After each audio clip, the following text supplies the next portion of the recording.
effectivement, je vais vous parler de la sagesse Toltec. Alors, le programme de ce soir, bah, déjà, je vais me présenter un petit peu, même si certains me connaissent déjà. Je vais vous parler donc du mental et du rêve, ce que dans la sagesse Toltec, Miguel Ruiz appelle le rêve personnel et le rêve de la planète.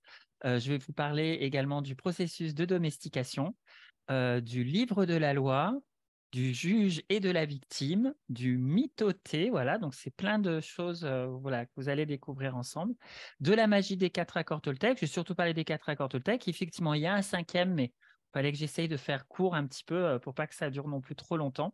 Donc, je le mettrai de côté peut-être pour une autre fois, de la maîtrise de l'attention, de la maîtrise de la transformation qui font partie vraiment de l'initiation du jaguar dans le processus Toltec et le processus initiatique du guerrier Toltec à Teotihuacan, comment se passe l'initiation à Teotihuacan, une initiation que j'ai vécue moi-même en tant qu'apprenti et je vous expliquerai, accompagner également parfois des groupes au Mexique. Et le stage Jaguar que je propose en ce moment en France bientôt. Je vous raconterai un petit peu, voilà, dans le cas où éventuellement ça puisse vous intéresser. Alors, donc c'est parti. Donc déjà, une petite présentation personnelle sur mon parcours Toltec. Donc, j'ai été initié par Miguel Ruiz, entre autres, parce qu'au départ, c'était une de ses apprentis qui m'a initié au Mexique. Et j'ai rejoint la famille Ruiz au Costa Rica. Donc là, effectivement, je suis avec Miguel Ruiz à ma gauche et avec Don José Ruiz qui a écrit le cinquième accord Toltec également avec son père et puis qui a écrit d'autres livres sur la sagesse toltèque. Et donc, ils ont terminé mon initiation. J'étais plus jeune, j'avais des cheveux au Costa Rica. Et par la suite, voilà, de 2009 à 2014, j'ai accompagné de nombreux stages sur la sagesse toltèque. Je crois que j'en donnais à peu près 6 par an. Je partais 6 semaines par an. Alors, soit j'en donnais en France, en Chartreuse, soit c'était au Mexique. Donc là, on est sur la pyramide du Soleil. Bon, je suis ici. Et on voit la petite pyramide de la Lune derrière. Enfin voilà, là, c'était au Mexique avec un groupe. On faisait le mariage avec la vie. Alors, c'est pour ça qu'on est tout en blanc. Ça fait un peu bizarre, mais voilà. Et quelques années après, parce que j'ai développé mon centre de formation, donc j'ai arrêté un petit peu à un moment donné de donner des stages Toltec là, ces dernières années pour développer mon centre de formation. Et cette année, je suis revenu un petit peu dans mes fondamentaux. Je suis retourné au Mexique cette année, ce qui m'a donné très, très envie de réaccompagner des personnes dans ce chemin, parce qu'il avait beaucoup changé ma vie. Et voilà, je suis vraiment fan de cette tradition même si j'ai d'autres outils qui sont absolument formidables aussi dans l'accompagnement humain. Alors, voilà, suite à cette présentation personnelle, je vais commencer par vous parler du processus de domestication pour qu'on puisse bien comprendre des concepts vraiment clés dans la sagesse Toltec. Donc, premier concept, c'est vraiment de comprendre déjà le mental humain. Donc, notre mental, son utilité et notre mental, à quoi il sert? Il nous sert à capter de l'information, donc ce qu'on appelle de la connaissance, qui va rentrer du coup dans notre mental, un petit peu comme si on arrivait au monde en étant un ordinateur vierge. Et cet ordinateur vierge, on allait lui rentrer des programmes avec voilà, des informations. Et donc, on apprend par la connaissance. Donc, le mental est très, très gourmand de cela, hein, de faire rentrer de l'information, de faire rentrer de la connaissance, parce que c'est quand même la connaissance nous sert et nous a servi. Et effectivement, cette connaissance passe à travers nos yeux et derrière nos yeux, ben, il y a notre cerveau et notre cerveau, lui, va enregistrer toute cette connaissance et il va à la fois être dans une réalité qui est la réalité concrète par nos 5 sens, c'est-à-dire la réalité présente, hein, celle que l'on capte, mais on va avoir également une réalité qui est une réalité plus virtuelle quand on est dans nos pensées ou qu'on navigue entre notre passé, notre futur, on est dans cette réalité virtuelle et cette réalité virtuelle, eh bien, c'est ce que les Toltecs appellent le rêve personnel. Et ce rêve personnel, effectivement, ben, d'après les Toltecs, nous sommes des rêveurs, c'est-à-dire que compte tenu des informations que nous avons fait rentrer dans notre esprit, compte tenu des conclusions qu'on a tirées dans notre vie suite à nos expériences, eh bien, effectivement, on va pouvoir projeter à quoi ressemblera l'avenir, on va pouvoir interpréter des fois aussi des choses qu'on a vécues dans notre passé. On va chercher à pouvoir donner du sens, parce que ce rêve personnel, il nous permet en réalité de donner du sens à notre vie. Voilà. Et donc, effectivement, ce rêve personnel, il est parfois, ça peut être un rêve, si on donnait des analogies un petit peu avec les images que donne la religion, il y a l'enfer, il y a le paradis, ça peut être ça, hein, notre rêve personnel. On peut complètement interpréter notre vie, notre réalité comme étant le paradis ou vraiment s'inventer aussi des histoires qui sont des histoires dramatiques et vivre l'enfer. Ça va jusqu'à présent? Est-ce que tout le monde me suit bien? Vous n'hésitez pas si jamais il y a des questions ou quoi que ce soit.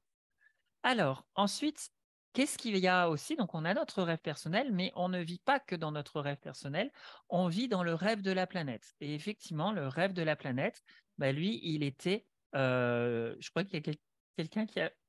C'est marrant, vous pouvez faire des traits, bon, c'est pas grave. Le rêve de la planète, c'est un rêve effectivement qui est constitué de tous les rêves des autres êtres humains qui se sont mis d'accord simplement pour pouvoir communiquer entre eux et fonctionner. Donc effectivement, quand on se met d'accord, souvent on se met d'accord déjà ne serait-ce qu'au niveau du langage. Par exemple, ce soir, on appelle ça un webinaire. On est tous d'accord pour dire que ça s'appelle un webinaire. Voilà. Et puis selon la langue que l'on parle, pour se comprendre, on se met d'accord sur ce que veulent dire les mots. Ça nous permet de se mettre d'accord et de se comprendre et donc effectivement de pouvoir échanger de l'information. Donc ça, c'est un petit peu les accords qu'on a conclus. Donc effectivement, il y a beaucoup d'accords qui existaient avant même notre naissance, parce qu'effectivement, là, je vous parle français. Ce que je disais dans une petite story cette semaine, quand je suis arrivé au monde, j'ai appris à parler français, j'ai donné mon accord pour pouvoir communiquer de manière inconsciente en parlant la langue française. Cette langue française, c'est un accord que j'ai donné auquel je ne l'ai pas vraiment choisi, c'était comme ça. Mais ça peut être ces accords qui sont en lien avec le rêve de la planète peuvent aller beaucoup plus loin qu'une langue, hein. Ça peut être des accords en lien avec une religion. Par exemple, on a des grandes chances que des personnes qui naissent dans un pays chrétien, avec une culture chrétienne, du coup, soient dans une religion chrétienne et donnent de la naissance à aujourd'hui leur foi et leur accord sur ce qu'est la religion chrétienne. Et puis, si c'est un pays musulman, la personne sera musulmane parce que c'est comme ça qu'elle a appris. Donc, ce sont vraiment des programmes, hein, qu'on rentre, qui sont aussi des programmes religieux, qui sont des programmes sur lesquels on a donné notre accord, en fait, simplement parce que c'est quand on était enfant, on a grandi comme ça et pour que l'information, on puisse s'en rappeler. En fait, il n'y a qu'un moyen de pouvoir se rappeler de l'information, c'est qu'il faut être d'accord avec elle. Parce que généralement, si on n'est pas trop d'accord avec une information, hop, notre cerveau, il ne va pas la retenir et il va l'oublier. Et donc, on a comme ça beaucoup d'accords qui sont des accords culturels et qui sont des accords qu'on a appris du coup par notre culture, par notre religion et vraiment au niveau même culturel, hein, par les médias, quand on allume la télé, etc. Et donc, ce rêve de la planète, il est constitué, selon les époques dans lesquelles on vit, de croyances sur qu'est-ce qui est bien, qu'est-ce qui est mal. Par exemple, avant, il y a quelques siècles en arrière, les gens qui étaient gros et obèses, c'était magnifique à voir. On en faisait des tableaux, on trouvait ça beau et c'était un signe d'abondance, de richesse, de pouvoir être obèse. Alors qu'aujourd'hui, les médias, du coup, c'est la maigreur qui est considérée comme étant quelque chose de beau. Donc, voyez, selon un petit peu comment l'histoire autour de nous, le rêve de la planète, en réalité, il évolue. Et ce rêve-là n'a rien de réel parce qu'en réalité, il y a beaucoup de choses qui sont, la plupart des choses, 99%, reposent sur des croyances et une manière de voir les choses. Et donc, qu'est-ce qui se passe? C'est qu'on a notre rêve personnel qui va du coup être imprégné du rêve de la planète dans laquelle on est par rapport à notre famille, notre culture, nos médias, etc. Et donc, qu'est-ce qui va se passer? Eh bien, l'enfant, quand il grandit, le rêve de la planète, les parents, les éducateurs, qu'est-ce qu'ils vont faire? Ils vont domestiquer, donc le mot est fort, hein, on pourrait dire conditionner l'enfant pour qu'il puisse correspondre à ces croyances-là, parce que ces croyances-là, elles vont être en lien avec des valeurs qui sont importantes, hein. Les croyances sont toujours associées à des valeurs pour les personnes qui nous les transmettent. Et donc, qu'est-ce qui se passe? C'est que les parents se font une représentation de comment on devrait être pour être un gentil garçon ou être une gentille fille ou pour réussir dans notre vie. Et donc, de cette image, c'est une image qu'ils ont fait un petit peu quand on était enfant. Tout notre environnement, c'est à projeter cette image sur qui on devait être pour réussir notre vie, hein. Et si on correspondait à cette image, on était récompensé. Mais si on ne correspondait pas à cette image, eh bien, du coup, ça n'allait pas avec ce qu'ils avaient projeté sur nous. Donc, on pouvait être puni. Et donc, cet amour n'était plus un amour inconditionnel, c'était un amour conditionnel pour pouvoir être modelé et correspondre à ce que l'on attendait de nous.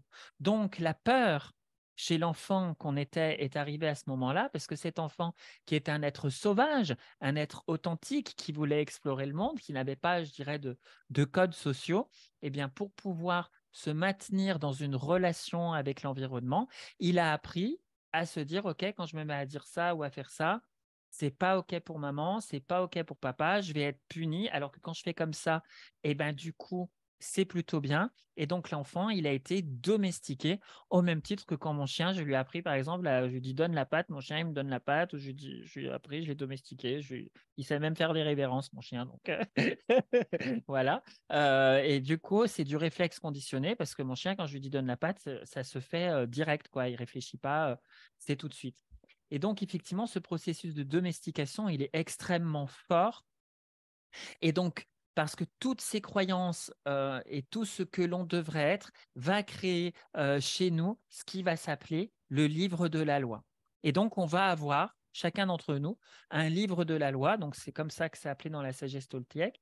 Et ce livre de la loi, c'est comme un code pénal ou un code civil, vous voyez, qu'on a dans le rêve de la planète, sauf qu'on a chacun le sien. Et en fait, il va contenir, ce livre de la loi, tous les accords que nous avons acceptés, puisque ces croyances, qu'on en soit conscient ou pas, on y a donné notre accord, on y a donné notre foi. La foi dans la sagesse toltèque, mais qu'est-ce que même pas dans la sagesse toltèque, qu'est-ce que signifie ce mot avoir la foi? Avoir la foi, c'est croire de manière complètement inconditionnelle, hein. C'est ça, avoir la foi, hein. Quand on dit j'ai une grande foi spirituelle, en réalité, c'est inconditionnel parce que je ne peux pas prouver l'existence de Dieu. Donc, quelqu'un qui va avoir la foi en Dieu, par exemple, c'est une croyance inconditionnelle sur quelque chose dont il ne peut pas prouver l'existence ou non. Vous voyez? Et donc, effectivement, tous les accords, tout ce qu'on nous a dit, ça va rentrer dans ce livre de la loi. On sera d'accord avec ça, on l'a accepté, et ce livre de la loi qui, dans tous les domaines de notre vie, va pouvoir porter des jugements, un petit peu comme un tribunal, où un juge va pouvoir dire ça c'est bien, ça se fait, ça ne se fait pas, ça oui, c'est mérité, ou ou tu peux pas, ou tu n'as pas le droit. Voilà. Et donc, ce livre de la loi va juger effectivement ce qu'on a le droit de faire ou pas, va nous juger nous-mêmes, et il va juger les autres, le monde, il va avoir ses opinions sur le monde. Donc, le rêve de la planète contamine, en réalité, commence à devenir notre rêve personnel. Et on apprend, en réalité, à rêver comme le rêve de la planète. Sauf que, en réalité, pourquoi c'est le bordel? C'est le bordel parce qu'en réalité, il n'y a pas une personne sur Terre qui a le même livre de la loi, puisque chacun a eu des familles ou des croyances en plus avec des vécus différents. Et donc, chaque être humain est un rêveur unique à part entière, qui a son propre livre de la loi. Et ce livre de la loi devient tellement fort qu'on n'a plus besoin, en grandissant, de papa ou de maman ou de nos éducateurs pour nous punir si on fait quelque chose de pas bien. On a donné notre foi, on a donné nos croyances, et donc à un moment donné, on va se punir tout seul. On est tellement conditionné. Ce livre de la loi a tellement pris le pouvoir tout entier sur notre vie qu'on n'aura plus besoin d'avoir des persécuteurs externes.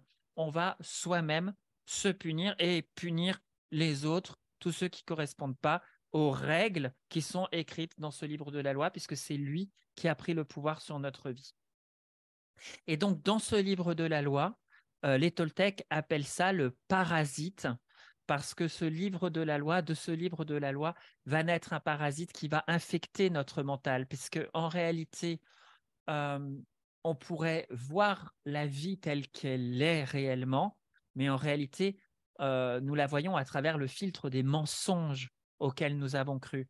Et ce livre de la loi et le parasite va se servir des mensonges pour vivre, nous prendre notre énergie et vivre notre vie. Alors, d'après les Toltecs, ce parasite, spirituellement, énergétiquement, c'est une entité qui existe. Voilà. Alors après, encore une fois, on peut être d'accord avec ça, y croire ou pas. Chacun a cette liberté. Mais les Toltecs croyaient effectivement qu'il y avait du vampirisme énergétique à un niveau spirituel. Je ne me rappelle plus la phrase, mais en gros, c'était de dire que les êtres humains étaient le bétail des dieux. C'est-à-dire que les dieux se nourrissent, au même titre que nous, on se nourrit des animaux ou des plantes. C'est un échange énergétique pour se nourrir. Les dieux se nourrissent de l'énergie des êtres humains, de leurs croyances. Et on va avoir des dieux bienveillants qu'on peut appeler les anges, ou qui vont se nourrir de l'amour, qui vont se nourrir des énergies de joie, etc. Et puis on peut avoir ce que les religions appellent les démons ou les djinns, qui, eux, vont se nourrir de la peur, de la guerre, de la souffrance humaine, et ils vont bien festoyer. Alors, est-ce que c'est une image ou pas? Peu importe, je trouve que la métaphore, en tout cas, est intéressante. Et si on reprend la sagesse chrétienne, c'est intéressant, c'est la même histoire finalement. Les histoires dans les traditions spirituelles ne sont pas très différentes les unes des autres, parce que si on prend la sagesse chrétienne, il y avait Adam et Ève, donc l'être humain, et il y avait dans le paradis l'arbre de vie qui était l'arbre de vie. Ils vivaient au paradis, et ça a été l'arbre de la connaissance. Et on leur avait dit, ne touchez pas, ne mangez pas du fruit de la connaissance, de l'arbre de la connaissance du bien et du mal. Et le serpent, donc le menteur, a convaincu Adam et Ève de manger de ce fruit. Et c'est en mangeant ce fruit de la connaissance du bien et du mal qu'ils ont donc ingurgité en réalité ce parasite. Et Adam et Ève, déchus du paradis sur terre, ont donc ingurgité ce parasite et donc ont été bannis du paradis. Et nous sommes, d'après la religion et la tradition chrétienne, nous sommes les fils d'Adam et Ève, donc nous sommes les descendants de ce péché originel. Et qu'est-ce qu'on entend par le mot péché? En fait, un péché, c'est un acte qui est fait contre soi-même. Voilà. Donc c'est intéressant parce que j'aime bien voir et observer qu'en réalité, toutes les traditions, toutes les religions dans le monde, en réalité, sont sous-jacentes à nous parler de la même chose. Ça va? Est-ce que vous me suivez bien? Oui? Est-ce qu'il y a des questions? Non? N'hésitez pas s'il y a des questions en même temps. OK. Donc, notre mental, il est infecté par ce parasite et il est maintenant soumis au livre de la loi. Et donc, dans ce livre de la loi, on va avoir le juge. Donc, ce parasite va prendre deux facettes. C'est les deux facettes de la même pièce, hein. Soit c'est l'aspect du juge, ça veut dire que dès que soi-même, on ne correspond pas au livre de la loi, par exemple, si j'arrive en retard, par exemple, et que on me dit, mais tu sais, c'est pas grave, ou je rends un travail en retard, ou par exemple, je vais pas pouvoir, on me demande de rendre service. Si dans mon livre de la loi, ça dit, quand on te demande service, si tu veux être quelqu'un de bien, eh ben, tu as intérêt de dire oui. Voyez? Et ben, si je dis non et qu'en plus la personne en face le prend mal, eh bien, le parasite va aller dans mon livre de la loi, il va dire, tu vois, tu as dit non, c'était pas bien, hein, tu as dit non, et donc il va nous juger avec sévérité. Et donc, l'autre partie, c'est la victime qui va vivre la punition et qui va dire, c'est vrai, c'est dégueulasse ce que j'ai fait, mais pourquoi? Et qui va vivre la culpabilité. Donc, en fait, vous voyez, ce parasite va utiliser absolument la matière, c'est tous les accords qu'on a construits qui sont des accords limitants dans notre vie, et il va utiliser cette matière pour la retourner contre nous punir, et de là va s'engendrer effectivement cette souffrance émotionnelle.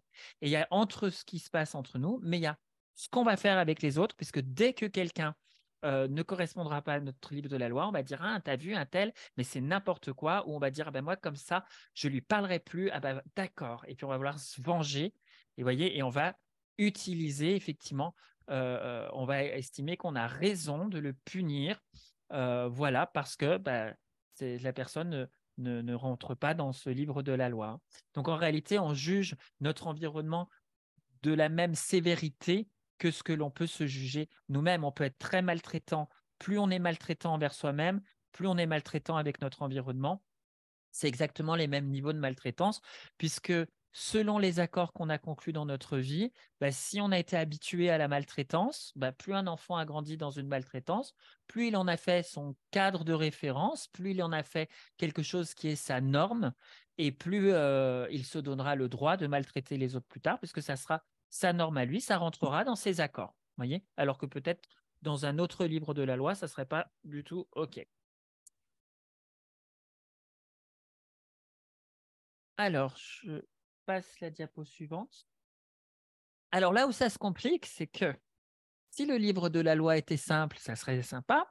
Mais le problème, c'est que c'est le gros bordel dans notre livre de la loi. Vous savez, c'est un petit peu comme tous ces codes civils, ces codes pénals et tout. C'est-à-dire qu'on a un ensemble de règles, mais en même temps, toutes ces règles, elles se contredisent entre elles. Parce que, il y avait papa qui disait pour être un bon petit garçon, une gentille fille, il faut se comporter comme ça, il faut être comme ça, qui projetait une image de comment on devrait être pour réussir notre vie. On a voulu coller à cette image pour faire plaisir à papa et lui plaire. Et maman, elle avait une image des fois qui était un peu différente. Et donc, on se disait, mais pour plaire à maman, il va plutôt falloir lui montrer cette facette-là. Donc, c'est comme si, en réalité, dans notre identité, à un moment donné, on s'était complètement fractionné en de multiples identités. La PNL parle de ça, d'ailleurs. Elle parle, la PNL, du modèle des parties. Il n'y a rien finalement qui a été inventé. Tout existait déjà finalement dans cette sagesse Toltec. Et donc, c'est comme si à un moment donné, on avait un ensemble de règles qui étaient complètement fractionnées et où ça engendre beaucoup de confusion à l'intérieur de soi. Parce que, par exemple, je peux avoir dans mon livre de la loi une règle qui dit c'est important de penser à soi et de s'occuper de son bien-être. Et en même temps, sinon, du coup, ça veut dire que je suis quelqu'un de pas évolué. Et puis, je peux avoir une autre règle en même temps qui dit, mais c'est pas bien si on te demande service de répondre oui, de dire non quand on te demande service. Si tu es une bonne personne, tu dois être quelqu'un d'altruiste et de généreux. Et des fois, c'est le bordel parce que du coup, c'est le mythoté. Parce que si à un moment donné, je veux dire non, ça va répondre à mon besoin de penser à moi et à cette règle-là, mais en même temps, ça répond plus au besoin de dire oui. Mais si je dis oui, en même temps, ça répond pas au besoin de prendre soin de moi. Enfin, vous voyez. Et donc, c'est le bordel. C'est le bordel parce que du coup, nos règles ne sont pas compatibles les unes avec les autres et on se retrouve complètement perdu au milieu de beaucoup de règles, d'injonctions contradictoires, ce qui s'appelle souvent dans la psychologie les notions de double contrainte. Et les thérapeutes l'ont souvent dit, notamment dans les troubles de psychopathologie, que les enfants vivant beaucoup de double contrainte, c'est ça qui engendre plus tard des troubles psychiques et psychiatriques. Le fait d'avoir vécu, par exemple, avec des parents qui nous donnaient des doubles contraintes du genre « Ah mais si, mais dis-le que c'est maman que tu préfères ». Ou le papa il disait « Mais non, il préfère papa ». Puis l'enfant, il dit « Merde, en fait… si je dis oui à quelqu'un, ça veut dire que je me fous l'autre ado, mais moi j'ai besoin des deux, quoi. Vous voyez, c'est vraiment ça, la double contrainte. Des doubles contraintes, on en vit beaucoup dans notre vie parce que justement, ce livre de la loi, il est complètement empoisonné par le rêve de la planète. Est-ce que vous avez des questions? Est-ce que ça vous parle? Est-ce que ça fait sens?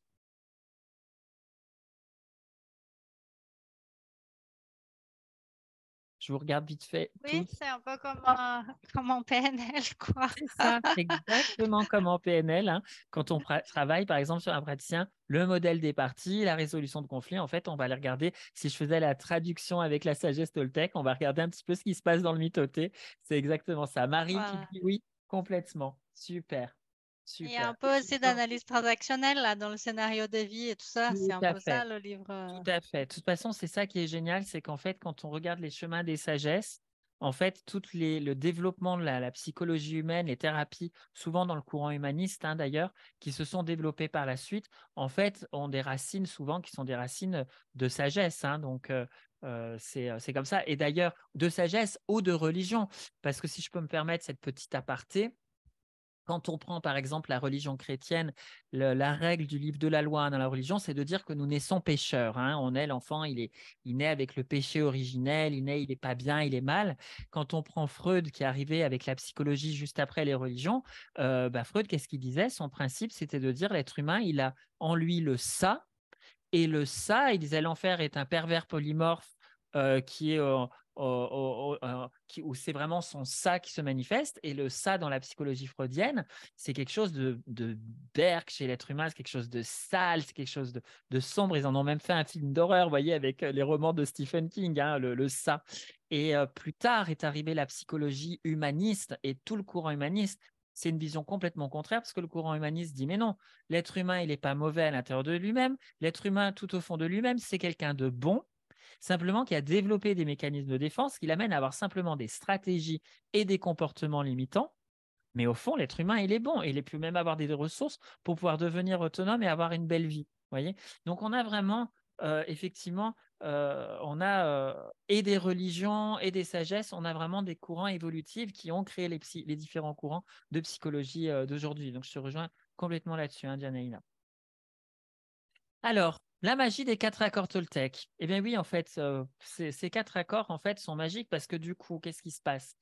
C'est que pour pouvoir, à un moment donné, retrouver notre être authentique, ben, c'est qui notre être authentique? C'est de se dire, OK, il y a eu toute cette domestication, il y a eu tout ce processus de conditionnement qui a existé du rêve de la planète. Ben, comment je fais, moi, pour me déconditionner et savoir, au fond, finalement, qui suis-je? Qui est-ce que je suis, moi, vraiment dans mon être authentique, parce qu'à un moment donné, je ne sais plus entre ces images auxquelles je me suis conformé, mais où je me sens pas bien dans ma vie parce que je me rends compte que finalement, c'est pas moi tout ça, mais qui je suis vraiment, je sais pas trop.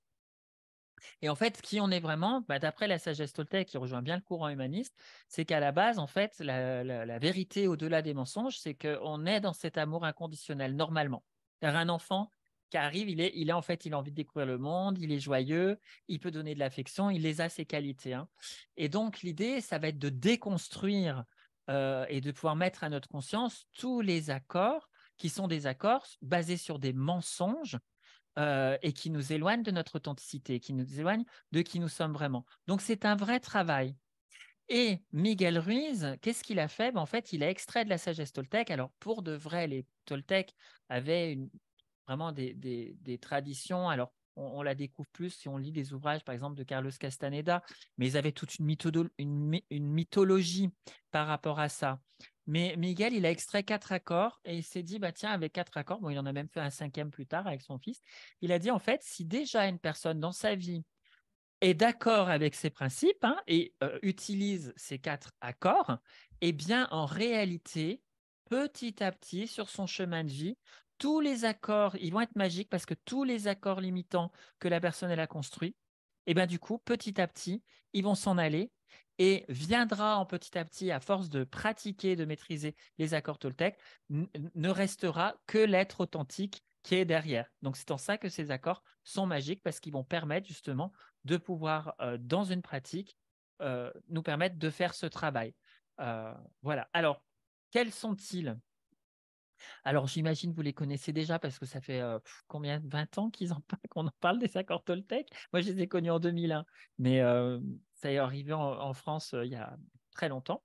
Donc aujourd'hui, c'est très connu, hein, dans le domaine du développement personnel. Alors, je ne vais pas rester trop longtemps dessus parce que beaucoup de gens les connaissent déjà, mais on a effectivement la parole impeccable.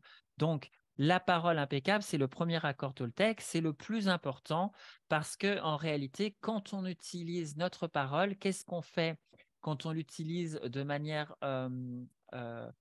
convaincue et qu'on rentre en guerre, hein, dans des guerres d'opinion avec notre environnement, ou qu'on l'utilise pour médire, hein, utiliser de la médisance à l'encontre d'une personne, ou qu'on utilise par exemple notre parole à l'encontre de nous-mêmes, hein, pour dire du mal de nous-mêmes. Qu'est-ce que l'on fait? Par exemple, chaque fois que je vais dire, par exemple, à des amis, oh là là, qu'est-ce que je suis moche, qu'est-ce que je vieillis mal, qu'est-ce que je suis gros, ah non, mais de toute façon, là-dessus, puis moi, de toute façon, j'ai pas de patience, ou moi, de toute façon, non, mais là, je suis pas doué, etc.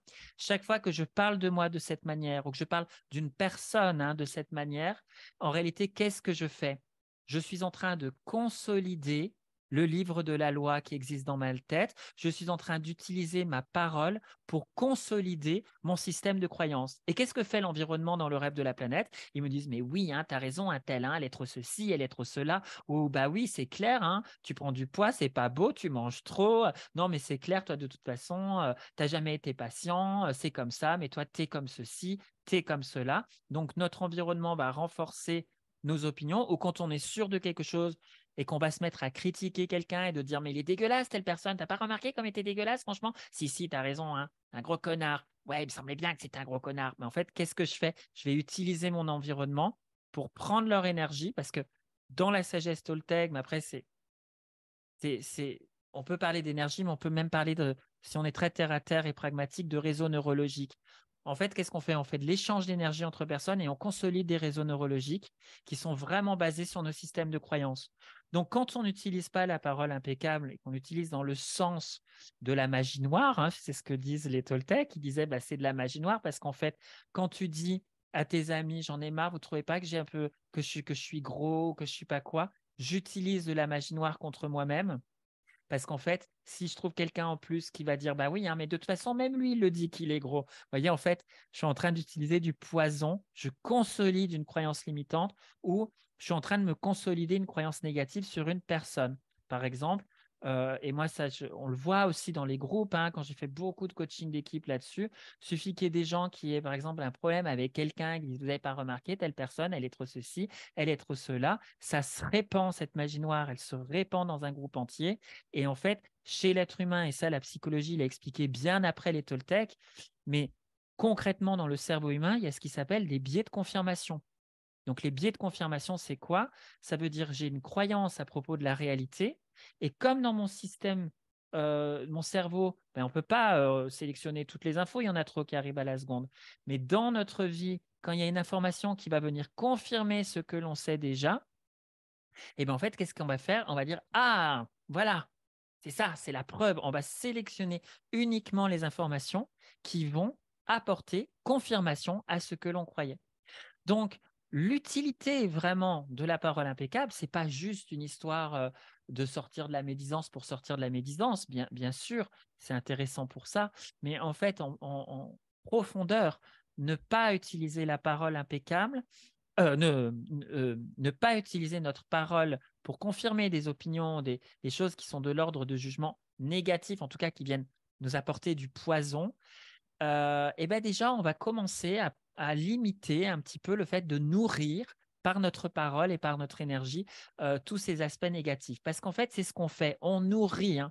On nourrit et on consolide. Mais si on ne consolide pas, ne serait-ce de ne pas consolider, ça va nous empêcher de faire du biais de confirmation. Et ça va nous amener du doute. Parce qu'à un moment donné, on va se dire, est-ce que c'est pas moi finalement qui me raconte ça? J'en sais rien parce que en réalité, comme j'en parle pas, j'ai personne autour de moi qui vient me confirmer cette vision-là. Donc quelque part, mon livre de la loi va rester un petit peu plus malléable, hein, parce que du coup, je vais pouvoir me dire, ok, ben je vais voir. Hein, puis peut-être que je pense que je suis gros, mais finalement, si je parle pas de moi en négatif comme ça, ben peut-être que finalement, voilà, personne ne viendra me le confirmer, puis peut-être que finalement, ça va, c'est pas mal. Je vais pouvoir mettre du doute. Hein. Donc, cette parole impeccable, c'est vraiment intéressant de l'utiliser dans le sens de l'amour de soi, de l'amour des autres et dans le sens de la vérité. Alors, après, c'est intéressant de se former, moi, je trouve, en communication, parce que du coup, des fois, les gens me disent, mais ouais, mais comment tu fais quand tu as quelqu'un en face de toi clairement, par exemple, tu as un collègue de boulot qui, franchement, rend pas son travail à l'heure, qui travaille mal. Comment tu fais, du coup? La vérité, c'est que c'est quand même bien un feignant, quoi. Ben non. La vérité, c'est qu'il rend son travail en retard. La vérité, c'est qu'effectivement, on pourrait se mettre à douter de savoir est-ce qu'il se donne les moyens ou pas. On peut lui demander. Mais la vérité, c'est juste ce qui est observable. Il a rendu son travail en retard. Et il le fait de manière un petit peu systématisée. Maintenant, de dire que c'est un feignant, ça, c'est un jugement. Parce qu'en fait, je suis en train de poser un accord qui concerne son identité, qui concerne qui il est. Et vous savez quoi? Dans la sagesse Toltec, alors ça, je sais que quand je fais des stages Toltec, les gens, ils ont du mal à avaler ce truc, mais pourtant, c'est la, c'est la réalité. C'est qu'à la base, nous sommes parfaits au niveau identitaire. Nous sommes parfaits. Il n'y a que les religions qui nous ont dit qu'on était imparfaits. et qu'il fallait qu'on devienne quelqu'un. Mais la création, elle est absolument parfaite. Moi, j'ai mon chien, je ne vais pas dire non, mais mon chien, il n'est pas parfait, il faudrait qu'il miaule, quoi. Ou faudrait qu'il fasse miaou. Ben non, mon chien, c'est un chien, il fait wouf, quoi. Quand ça sonne à la porte, il fait wouah, wouah. Voilà, c'est ta nature. C'est comme ça, il est parfait. Donc, on ne se met pas à remettre en question la perfection des animaux. On ne se dit pas, non, mais quand même, hein, je pense que ce lion, avant de sauter sur l'antilope, là, il devrait faire un travail sur lui, il devrait se remettre en question quand même. Mais c'est quoi cette agressivité? Mais qu'est-ce que vous voulez? C'est un lion. Il est fait pour manger des antilopes, quoi. Enfin, il est fait pour chasser, il est fait pour courir. Et on ne va jamais se dire que les animaux sont imparfaits. On ne va jamais regarder la nature en se disant non, mais franchement, cet arbre-là, il devrait faire un travail sur lui. Quoique je dis ça, mais ce n'est pas vrai, puisque maintenant, l'être humain, on fait avec on peut même avec l'ADN créer des nouveaux fruits, etc., puisqu'on les calibre. Vous voyez le rêve de la planète où c'en est, on est même obligé de calibrer les légumes qu'on mange, par exemple, vous voyez, parce qu'on les estime imparfaits, parce que sinon, ils ne se vendent pas. Voyez.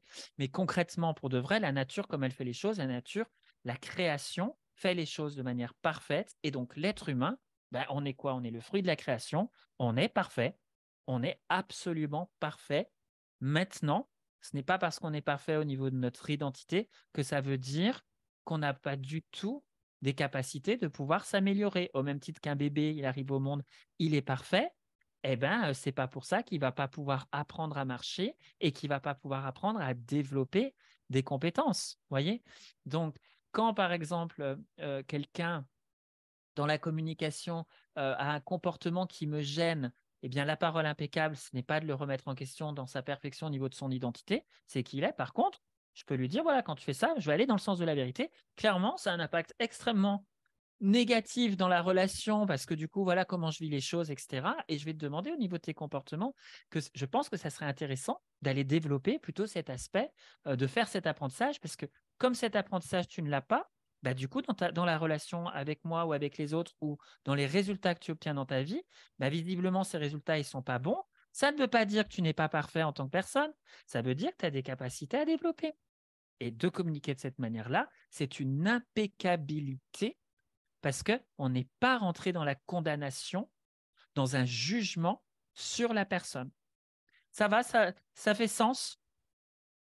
Jordi, Oui, j'ai deux questions, excuse-moi. vas-y, bien sûr. Alors, par rapport à ce que tu viens de dire à la personne, tu devrais, parce que voilà les résultats et machin, ce qui m'interpelle, c'est que pour autant, la personne, elle peut avoir une autre croyance, une autre Oui, vision du monde. tout à fait. Et pour le coup, ces mots, ça va l'agresser et c'est une forme de jugement, tu vois ce que je veux dire? Parce que Je la vois. personne ne colle pas à notre nous représentation. Voilà. Donc, c'est pour ça qu'on revient sur quel est le cadre sur lequel on s'est mis d'accord. Je te donne un exemple qui va te parler, Aurélie, d'ailleurs, bienvenue.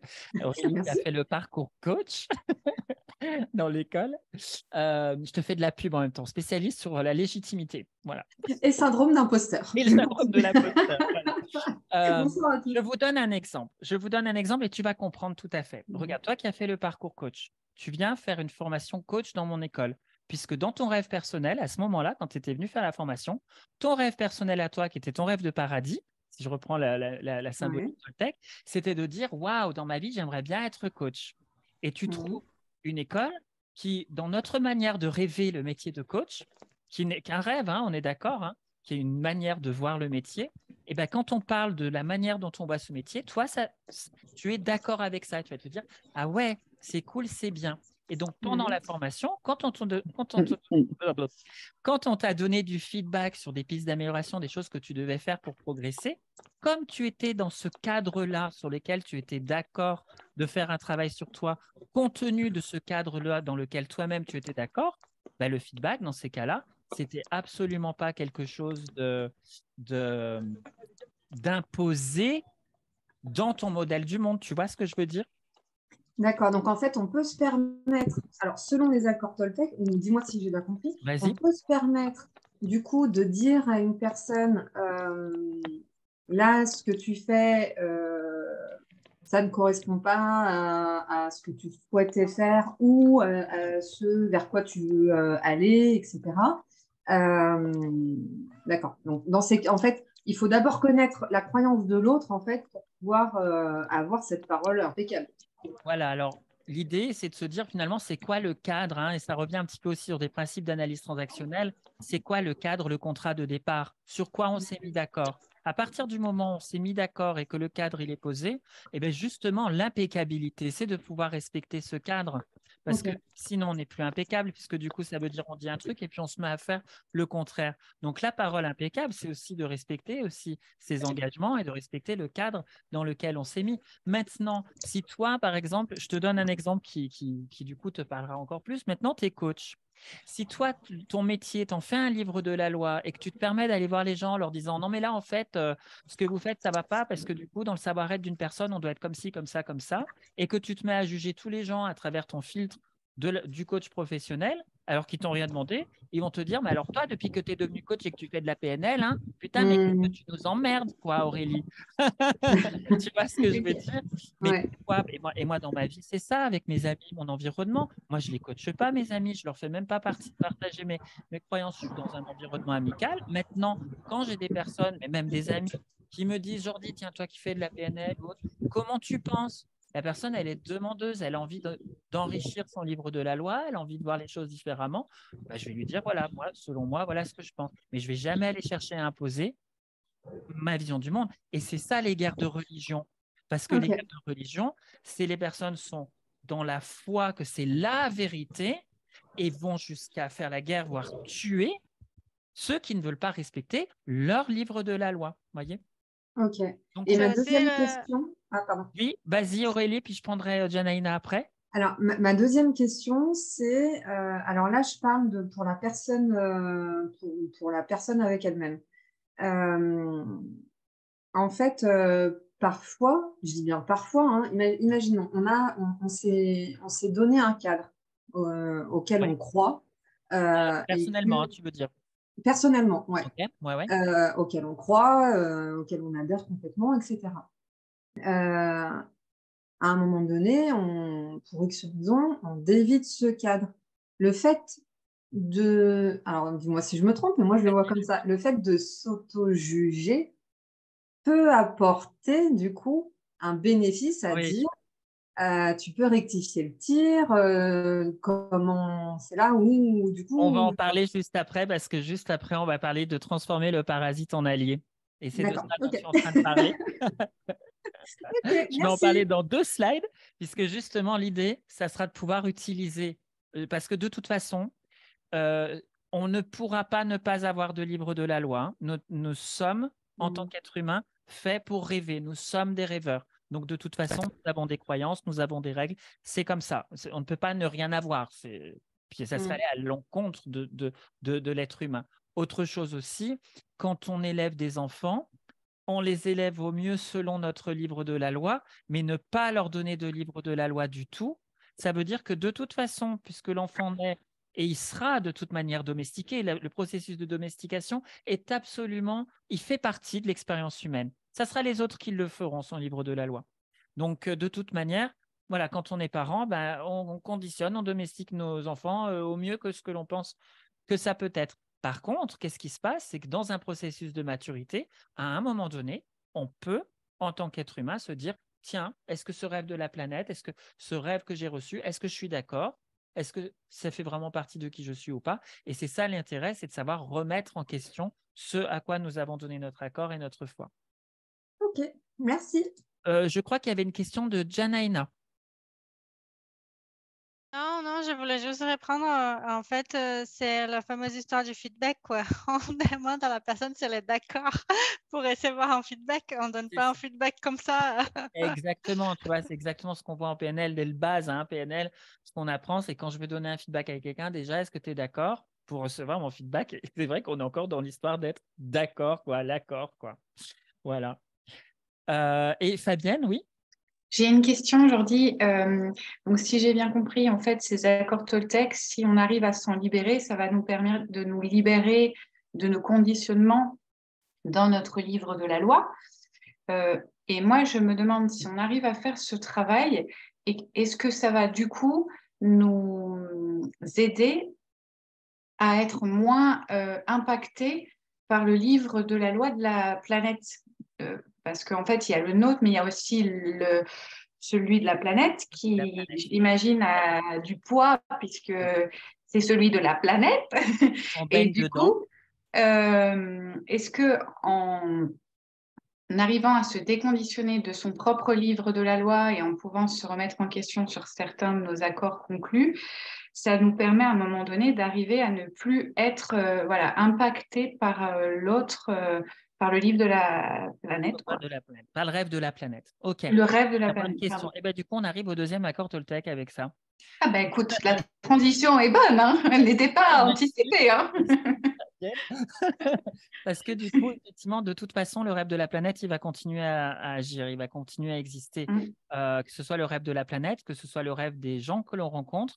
Et effectivement, le deuxième accord Toltec, c'est ne pas prendre les choses personnellement. Ce que disent ou pensent les gens n'a rien à voir avec vous.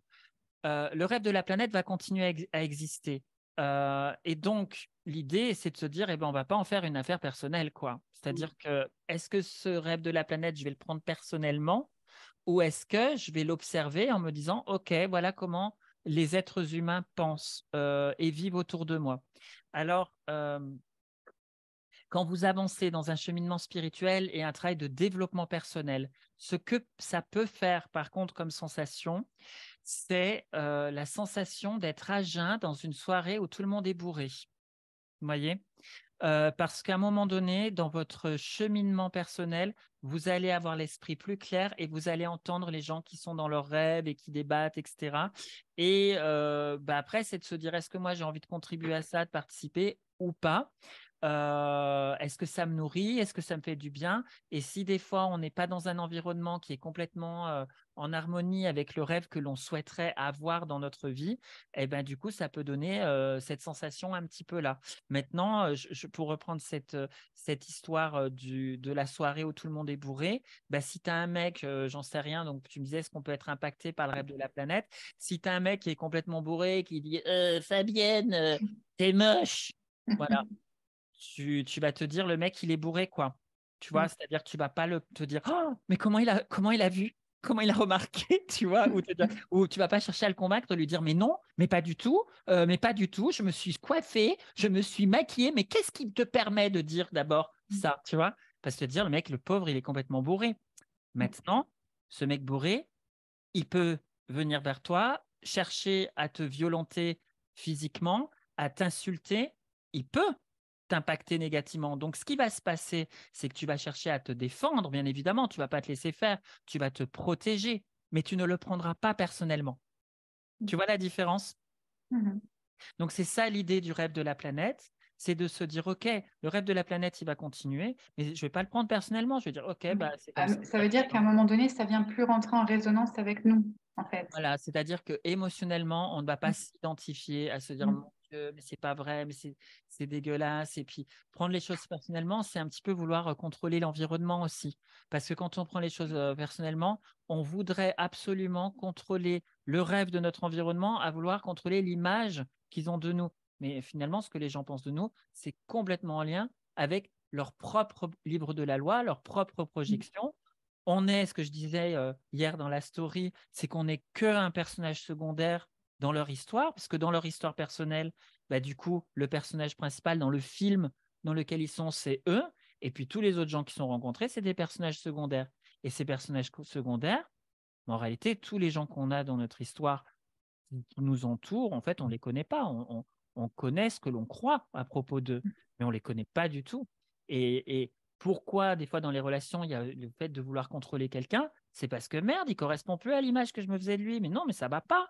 Ça ne va pas, il faut qu'il change. Faut qu'il change. Voyez. Donc, quand quelqu'un veut commencer comme ça à nous contrôler, etc., on sait qu'en réalité, ce qu'il cherche à faire, c'est dans son rêve à lui, il cherche à nous contrôler parce qu'en fait, on ne correspond pas à l'image ça maintient plus cette image. Donc, on n'a pas besoin de le prendre personnellement. Ça n'a rien à voir avec nous. Alors, il y a quelqu'un qui dit, Sergio, le plus difficile, c'est qu'en disant non à l'autre, ce n'est pas être contre lui, mais juste pas d'accord. Voilà, tout à fait. Tout à fait.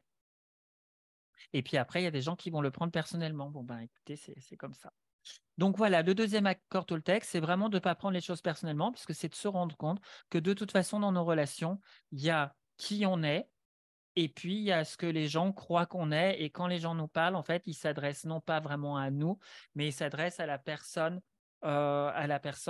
qu'ils projettent. Voyez. Donc, c'est un petit peu le bouclier, hein, c'est notre bouclier de protection de ne pas prendre les choses personnellement. Attention maintenant, ce que ne dit pas les livres de Miguel Ruiz, mais il y a Olivier Clerc qui avait parlé de ça dans un de ses livres, je crois, qui s'appelle Le don du pardon. Je crois que c'est dans ce livre qu'il en parle. Il disait ne pas prendre les choses personnellement ne veut pas dire ne rien prendre du tout. Parce que du coup, quand on me donne une piste d'amélioration, si cette piste d'amélioration, elle est utile pour faire de ma vie quelque chose de plus beau et de meilleur, et qu'à un moment donné, ça fait 15 000 personnes que je rencontre et tout le monde me dit la même chose, ça ne veut pas dire ne pas le prendre du tout, ça veut dire je peux le prendre, il y a des choses peut-être que je peux prendre quand même dans ce qui m'est dit. Je ne vais pas le prendre perso comme une attaque sur mon identité, mais peut-être que ce qui m'est dit, tiens, ça pourrait être intéressant. Troisième accord Toltec, ne pas faire de suppositions. Alors, c'est gentil, hein, Miguel Ruiz, il est gentil de nous dire ça, sauf que ce n'est pas possible.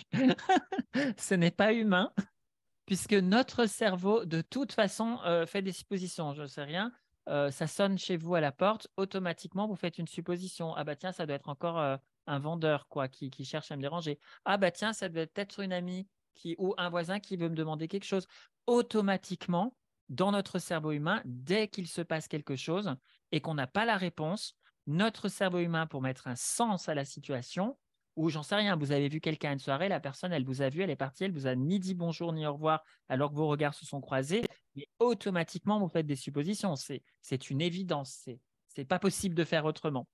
Mais donc, l'idée, c'est plutôt la démarche de ne pas faire de suppositions, c'est de se dire plutôt que de rester dans notre tête, à continuer à alimenter des scénarios en lien avec notre livre de la loi, à faire des projections, hein, ce que la PNL appelle par exemple les lectures de pensée, on va aller poser la question à la personne. Dis-moi, tu sais, je t'ai vu à la soirée, tu m'as vu, puis tu ne m'as pas dit bonjour, au revoir. Est-ce qu'il y a quelque chose pour toi qui va bien ou qui ne va pas? Je vérifie mes projections. Hein. Quand j'étais jeune, pour vous raconter la petite histoire, moi, je pouvais tomber amoureux comme ça, puis alors monter très, très haut. Hein. Ça y est, je me disais, oh, c'était super, etc. Enfin, pour dire très honnêtement, même pas tant que jeune, hein, même adulte, quand j'étais célibataire, à peine une soirée, ça se passait bien, il y avait un bon feeling. Je me disais, ah, mais ça y est, ça va le faire, ça va être sérieux. Alors qu'en fait, la personne, elle avait juste passé un bon moment avec moi, mais elle ne cherchait pas forcément à construire rien du tout.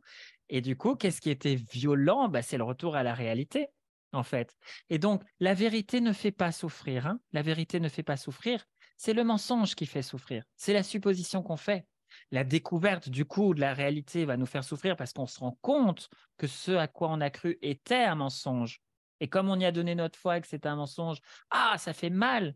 Mais si on reste dans la vérité, à chercher dans une quête de vérité, du coup, la vérité en elle-même ne nous fait pas souffrir parce que quand on a compris, par exemple, dans une relation un début d'une relation amoureuse ou même une relation très amoureuse depuis longtemps, qu'en réalité la personne elle nous aime plus, écoutez, et qu'on accepte cette réalité, et du moment où on accepte la vérité et la réalité, la souffrance elle disparaît. C'est l'attachement au mensonge qui nous fait souffrir, l'attachement à nos suppositions. Ah oui, non mais en fait c'est pas qu'il m'aime pas, c'est qu'il se le cache. Vous voyez, c'est ça. C'est ça qui fait souffrir. Non, mais c'est qu'en fait, il n'a pas assez réglé de choses avec lui-même, c'est pour ça. Vous voyez? Donc voilà, l'idée, c'est vraiment d'essayer d'être dans cette démarche de ne pas faire de suppositions. Le mieux, c'est de poser des questions, voilà, et aussi d'exprimer nos besoins. C'est déjà 8 heures, donc je continue un petit peu, comme j'ai d'autres slides à vous montrer. Je ne veux pas vous prendre toute votre soirée, mais donc le dernier accord, c'est faire de son mieux, et effectivement, faire de notre mieux, sachant que notre mieux change d'instant à un instant. Comme le disait Aurélie, ça va répondre un petit peu aussi à la question d'Aurélie tout à l'heure, qu'est-ce qu'on fait avec ce livre de la loi? Parce que des fois, ça peut être bien ce livre de la loi. Et bien, du coup, c'est si je fais de mon mieux, par exemple, Aurélie, tu disais, je me donne un cadre, de me dire ce cadre-là, je dois le respecter, parce que du coup, ça va me donner de la fiabilité, ça va me donner un cadre, etc. C'est super, parce que quand on se donne un cadre, souvent, c'est pour rêver notre rêve de paradis, ce qu'on aimerait vivre dans notre vie. Mais donc, ce 4e accord Toltec va complètement court-circuiter le juge et la victime, va complètement court-circuiter le parasite, parce que faire de son mieux, ça veut dire à un moment donné, peut-être que si j'en ai trop fait, et ben là, ça devient un cauchemar. Et quand ça commence à devenir un cauchemar, je vais dire stop, ça suffit, j'ai fait de mon mieux. Je vous donne un exemple perso récent. Là, on a eu un audit de surveillance pour Calliope. Vous savez, c'est les labels qualité, etc. pour les centres de formation. Bah, du coup, là, il y a des critères qui s'appellent le livre de la loi. Bah, le livre de la loi, là, c'est Calliope avec tous les indicateurs qualité. Bon, j'avais mon audit de surveillance. Et donc, je me suis dit, moi, c'est important pour moi. Dans mon rêve personnel, je suis content d'avoir ce label. Ça permet à des stagiaires d'avoir des financements, etc., externes. Et je m'occupe de Calliope, je m'y mets, je bosse. Et dans le week-end dernier, parce qu'il fallait, comme c'était un audit de surveillance sur les 2 dernières années, ça faisait beaucoup de dossiers à vérifier, beaucoup de procédures administratives, etc.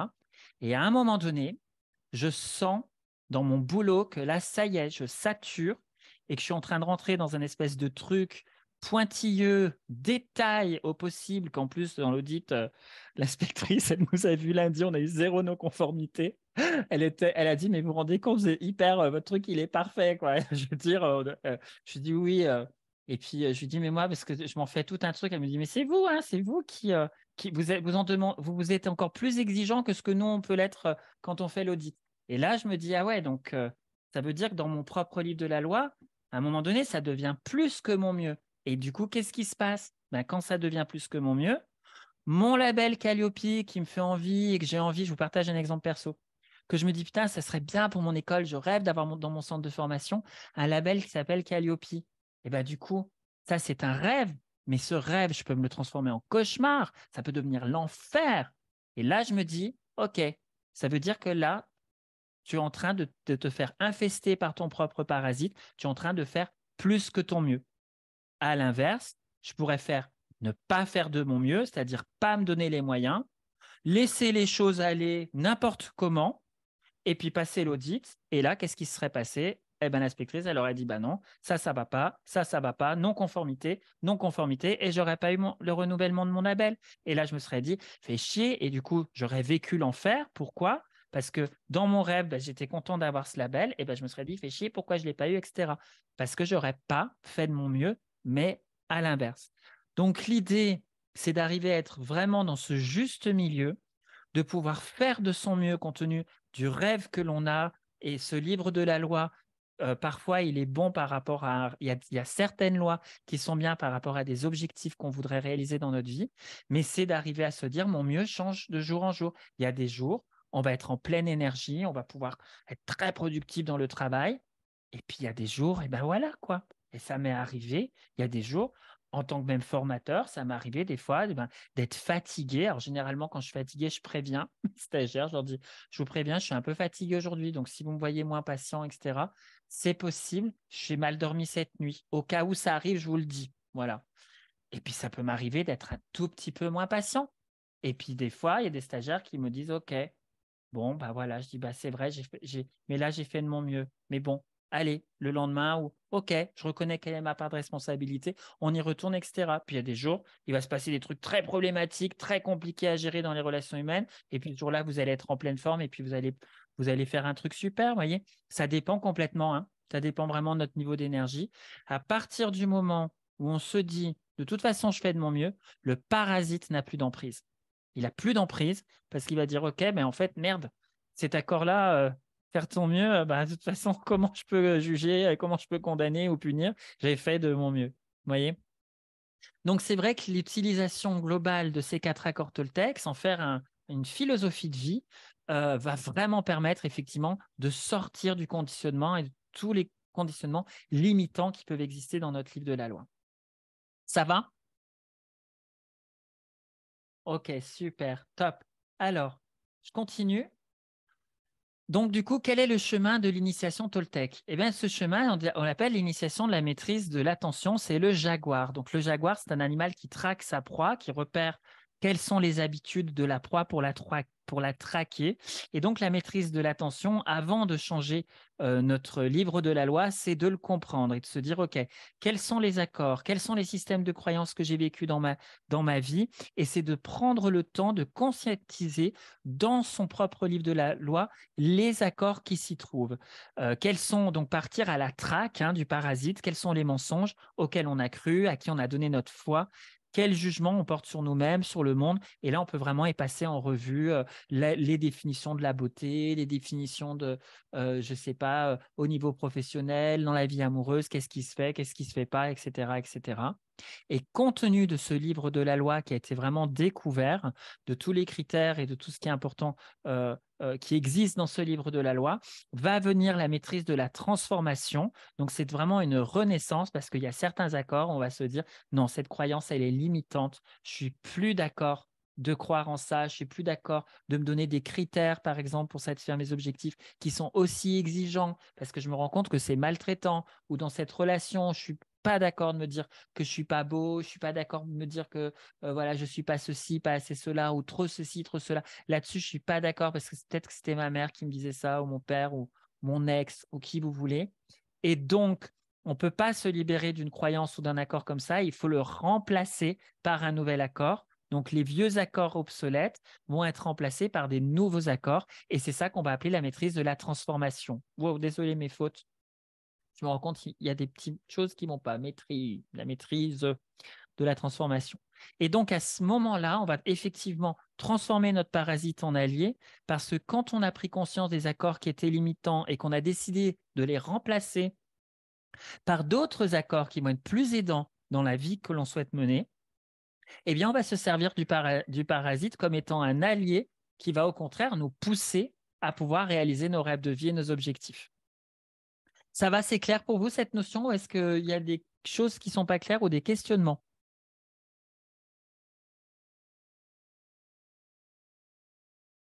Non, après, le secret, c'est d'être sceptique, en fait, c'est ça.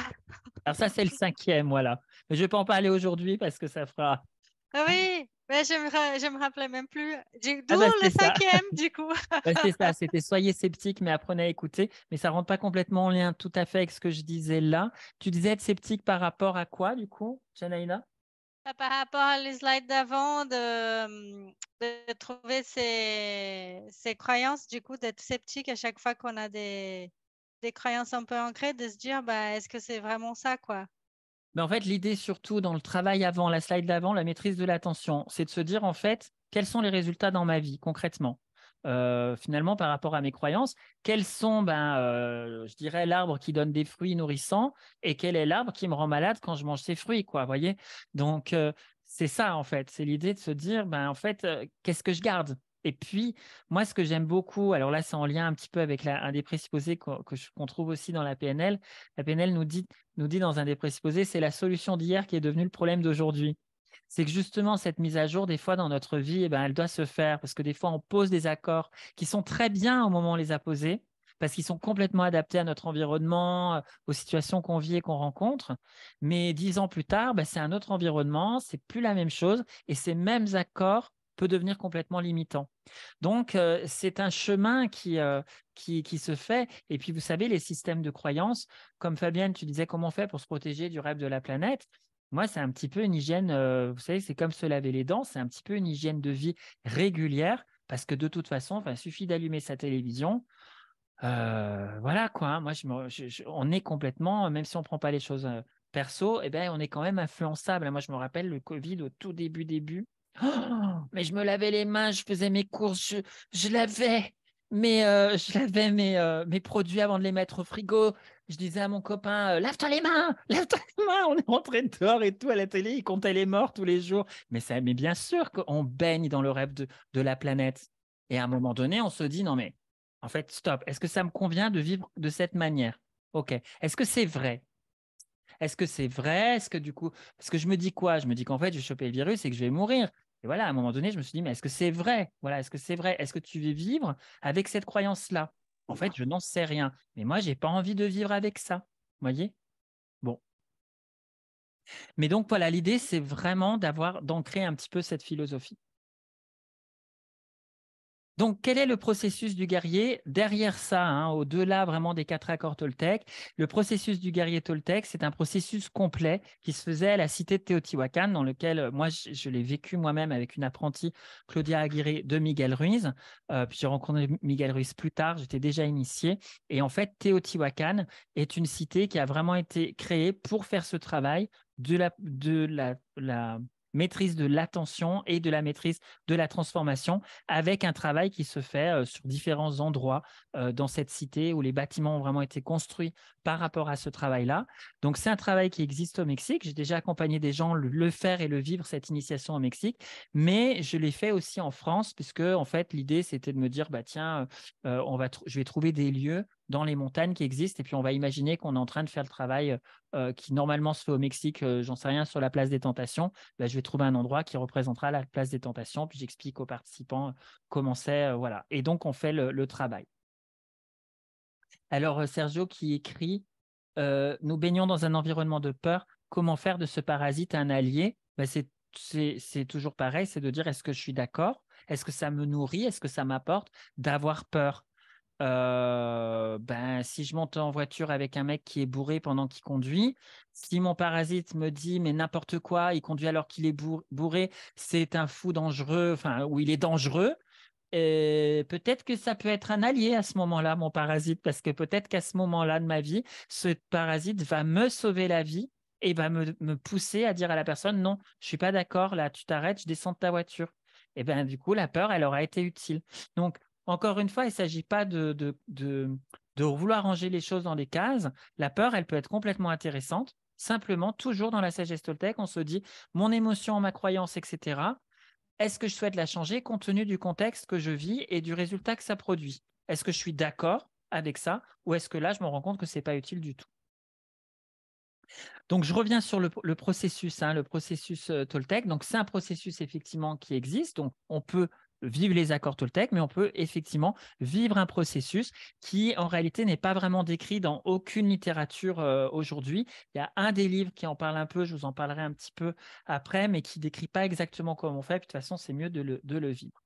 Alors, dans les ouvrages du coup, que je vous conseille et que je vous recommande, au-delà des ouvrages des 4 accords Toltec, il y a vraiment le livre donc tous les livres de Miguel Ruiz, la pratique de la voie Toltec. Là, c'est vraiment intéressant parce qu'il y a vraiment des questionnements. On peut vraiment commencer à faire ce travail de la maîtrise de l'attention, la maîtrise de la transformation. Un livre qui est très intéressant si on veut commencer à cheminer seul en autonomie.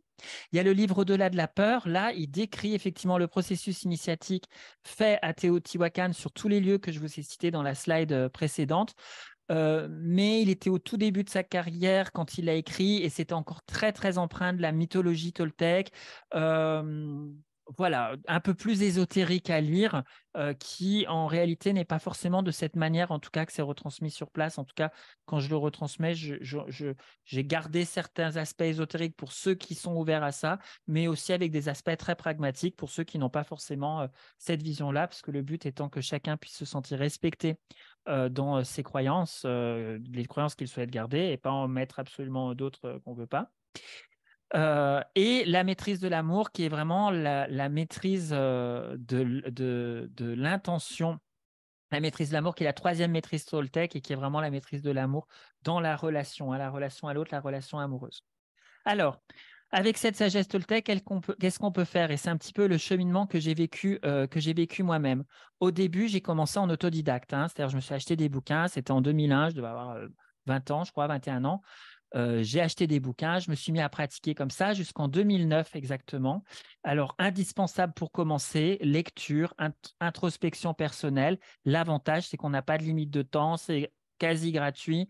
En plus, il y a beaucoup de choses qui existent déjà gratuitement, des vidéos sur Internet. On avance petit à petit, c'est confortable.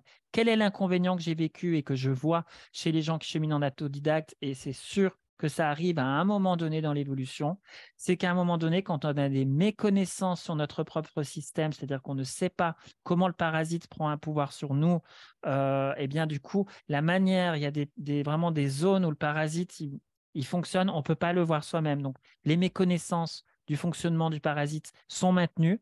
On arrive sur une espèce de plafond de verre, c'est-à-dire qu'à un moment donné, on ne peut plus évoluer tout seul.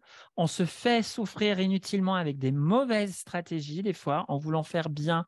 on fait des trucs pas bien, du genre, moi, des conneries que j'ai faites dans la sagesse Toltec, quand on me donnait justement un feedback ou que quelqu'un me disait un truc qui pouvait être utile à la relation, je disais systématiquement, par exemple, ça t'appartient. Vous voyez, c'était une très mauvaise stratégie parce que non seulement je me faisais souffrir parce que la relation, l'autre ne se sentait pas compris dans la relation, ne se sentait pas entendu. Je me mettais des gens à dos et je disais non, mais je ne le prends pas personnellement, mais je le faisais souffrir en même temps parce que en réalité, la relation était importante pour moi. C'est un détail, c'est un exemple parmi de nombreux autres, mais c'est à un moment donné, avec une connaissance qui est simplement théorique, sans être accompagnée, on fait des conneries. On fait des conneries, c'est normal. Il y a de l'autodogmatisme, ça veut dire que aussi, moi, chaque fois que j'avais pas la parole impeccable ou que je prenais personne, je disais, ah, tu vois, en plus, hein, tu prends les choses personnellement. Hein. Enfin, vous voyez, donc ça, c'est voilà. Et donc, ce que je dis, c'est le parasite se sert des accords Toltec pour les retourner contre vous, puisqu'il se sert de la moindre information pour créer un livre de la loi dans lequel il va avoir son fonctionnement.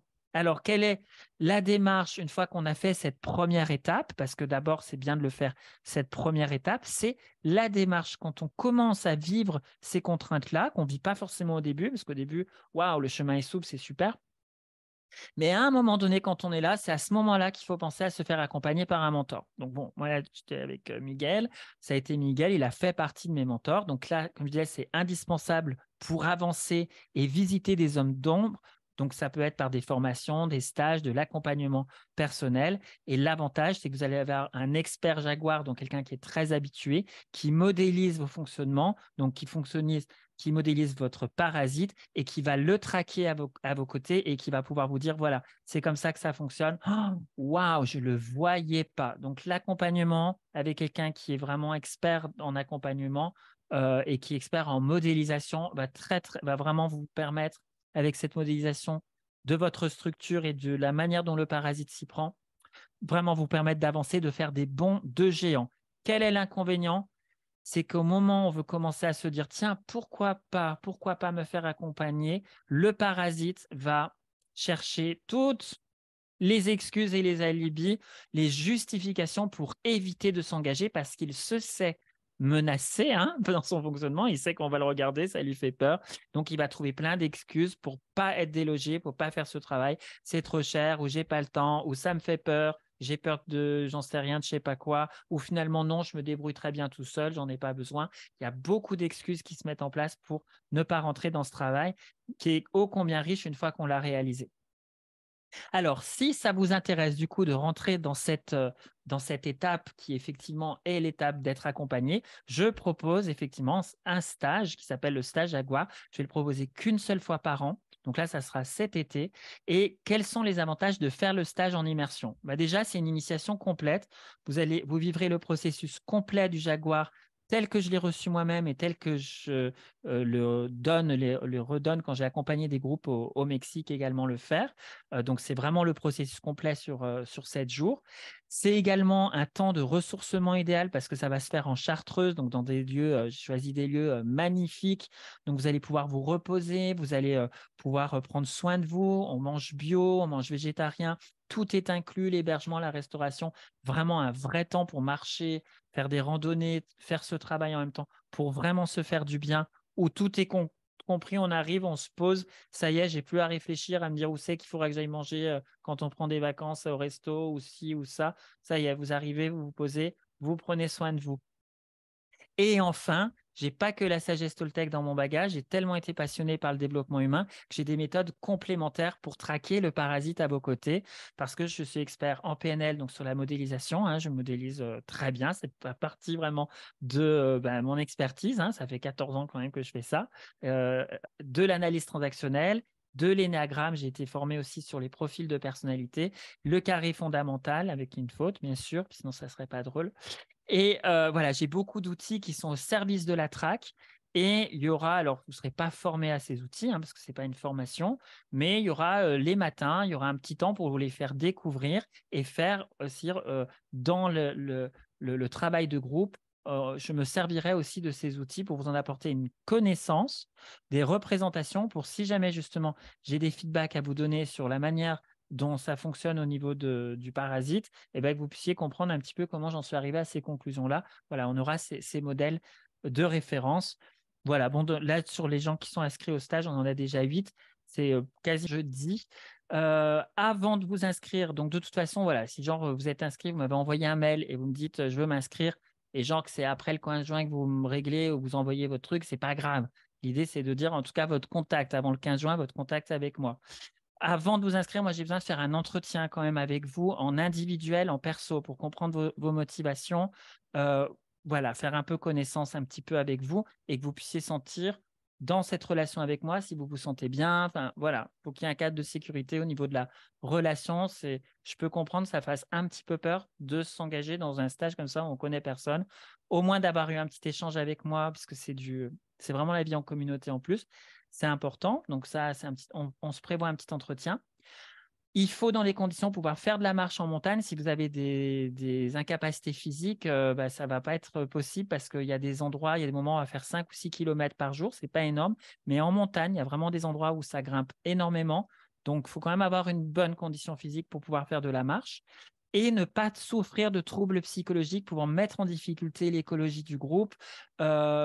Si vous savez que vous avez déjà certains troubles, je sais pas, de la bipolarité, du borderline, vous êtes suivi, vous êtes traité et vous savez que vous avez des troubles, les pratiques qu'on fait sont des pratiques chamaniques qui peuvent utiliser aussi des formes de transe et d'hypnose. Si vous vivez certains troubles, ces pratiques-là peuvent venir accentuer vos troubles. Et si vous avez, je dirais, une mauvaise gestion émotionnelle de base qui est très mauvaise due à certains troubles psychologiques, la vie en communauté va complètement accentuer ces troubles et ça ne va pas être bon ni pour vous, ni pour les gens qui font le stage.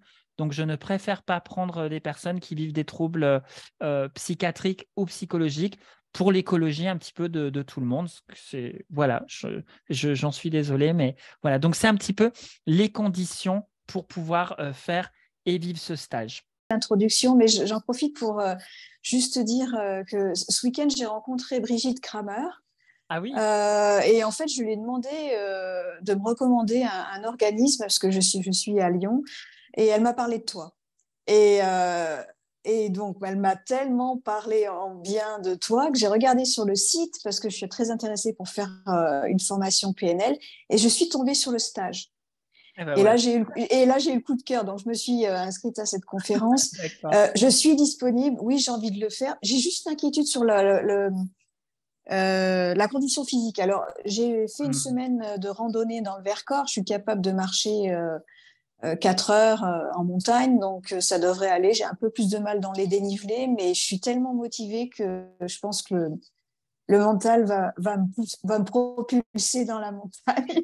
Voilà, après, il faut voir si tu n'as pas, je veux dire, est-ce que tu as un souci de santé au niveau physique, un handicap? Pas du tout, pas du tout.